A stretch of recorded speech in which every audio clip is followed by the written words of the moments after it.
So the Bulls close out their final game before the trade deadline in a loss to the Memphis Grizzlies. Bulls have still yet to make it 4 straight on the season, although when we learned that DeMar DeRozan was going to be out for this game, it's against the Grizzlies, which granted, they've been struggling a lot recently, both on and off the court issues, but they're still a great team, a team that the Bulls don't match up well with their size down low and their guard depth, particularly Ja Morant, which no one in the league really has an answer for Ja in general, who was just incredible in the fourth quarter. Super cocky, but some of those moves, man, his ability to get to the basket no matter the defense is just incredible. So I can't really be too mad about this loss, especially considering the Bulls started out the game very slow, very sluggish on a back-to-back, but then turned it up a notch in the second quarter and dominated in the third, where they actually took the lead, and then things just kind of fell apart in the fourth quarter, and it really started on that final possession in the third, where Caruso clearly was pushed by Jaren Jackson Jr. on that screen right into Morant, which enabled the Grizzlies to get 3 free throws. The momentum was already shifting there a bit at the end of the third, but that really pushed things over to get the Bulls in a bad spot. What I don't understand about this game, though, is the way the Bulls played in the third. One of their better quarters of the season. They were playing so well in transition, pushing the pace, moving the ball. They were going to Vucevic, using him down low when the Grizzlies didn't have Steven Adams.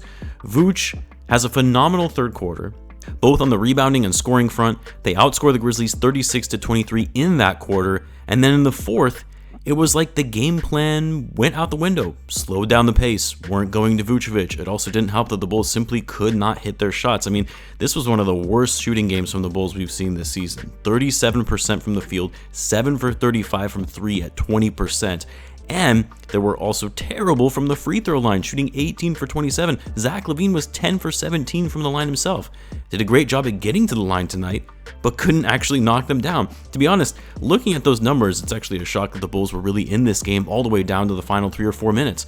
The Bulls had 18 turnovers as well, which really killed them. Drummond's incredible game last night didn't translate over into this one, as he had 4 turnovers alone in just 13 minutes. I mean, really, aside from Vucevic in this one, no one could really get their offense going.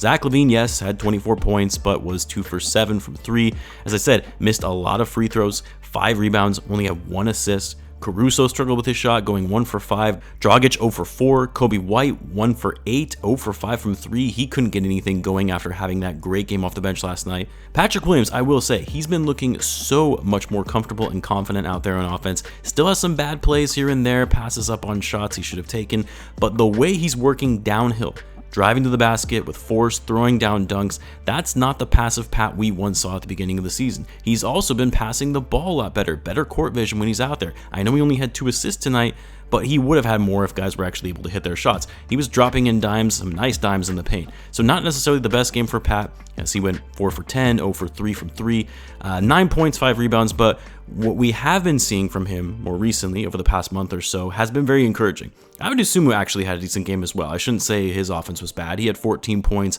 on 6 for 14 shooting, 4 rebounds and 6 assists, was very active on the defensive end. He was hustling a lot in this one, and I know Ja, had his way in this game, especially in the fourth, but when Iowa was on Ja Morant, he definitely deterred his ability to get to the rack so easily. Caruso was decent on Ja as well, but I felt like there were a lot of times where he would get caught and beat off the back door when guarding Ja off the ball, when you didn't see that as much when Io was staying on Morant. Vucevic tonight, missed some shots the Bulls really needed in the fourth quarter, but was really the only player for the Bulls that actually had a good game tonight. The only player who shot 50% or better. Was 12 for 26, 28 points, 17 rebounds, 6 assists, and 3 steals. Like, Vucevic is making a legitimate case right now for why he actually deserves a contract extension from the Bulls, which honestly, if I had to take a guess, I would say Vuce is likely going to get an extension this offseason, unless he just bombs in the second half of the season. I find it very hard to believe the Bulls will look to trade him at this point, unless they can get a pretty sizable haul for him in return, which is going to be a tough sell for a team wanting to take on a 32-year-old center who isn't very athletic and is on an expiring contract. Not saying he has no value whatsoever, but it might not be worth it for the Bulls to make that move, especially with the way Vucevic has been playing recently as one of the Bulls' most productive players. Honestly, with all the reports that have been coming out recently, you saw Casey Johnson talking about how the Bulls are likely going to stand pat at the deadline, which will be much to Bulls fans' dismay, given it's pretty clear this Bulls team just isn't that good. You'd like to see some changes, but at the same time, we know this front office has been clinging on to this idea of continuity. They just put together this core. To tear it all down after not even 2 seasons into it would be admitting defeat, which you'd have to think, kind of knowing this front office, it's to be expected. Both aka Mark Eversley, they strike me as types that are a bit prideful when it comes to these sorts of things. Either way, we'll find out soon enough, in a matter of 36 hours or so. LeBron James just passed Kareem on the all-time scoring list, by the way. I just saw that. Love him or hate him, that is insane. That is a record that will probably never be broken again in NBA history. I've got a video uploading on that on my NBA channel. Feel free to check that out if you'd like. Check out my NBA channel if you are getting maybe a little sick of just hearing about Bulls content. But what am I saying? We're all diehard Bulls fans. I don't think we'll ever really get sick of it, no matter how bad this team is. Going to be interesting to see how things shake out before the deadline. Let me know what you guys think. What are you expecting for the deadline? Let me know in the comments. As always, be sure to subscribe, and I will see you in the next one.